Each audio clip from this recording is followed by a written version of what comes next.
Finally এত বছর অপেক্ষা করার পর আমাদের দুর্গাপুরে এবার অরুণ আইসক্রিম স্টল ওপেন হয়ে গেছে। ব্যানাচিটিতে যেটা ওয়াও মোমোর একটা দোকান রয়েছে সেটা দিয়ে সোজা এসে বাঁ হাতে পড়বে অগ্রণী, যেখানে তোমরা সবাই ঠাকুর দেখতে যাও। আর অপোজিট সাইডে ডান দিক হয়ে তোমাদের চলে আসতে হবে এই যে দিলীপ সাইকেল দোকান দিয়ে, একদম তোমাদের সোজা যেতে হবে। সোজা গিয়েই যে ফার্স্টেই একটা টার্ন পাবে, বাঁ হাতে টার্নটা পড়বে, সেইটা দিয়ে গেলেই সামনেই একদম তোমরা অরুণ আইসক্রিমের এই দোকানটা দেখতে পাবে।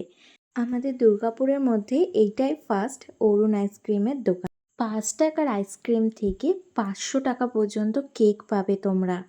5 টাকার ডোনাট আইসক্রিম, বান আইসক্রিম, কোকোনাট আইসক্রিম, অনেক রকম আইসক্রিম রয়েছে যেটা 5 টাকা করে তোমরা পাবে। আর গেলে তোমরা ওয়াটারমেলন আইসক্রিমটা টেস্ট করতে একদম ভুলো না, খুব সুন্দর খেতে, আমার তো খুব ভালো লেগেছে। তোমরা তাড়াতাড়ি যাও, টেস্ট করে আমাকে অবশ্যই জানাও। ভালো লাগলে লাইক কমেন্ট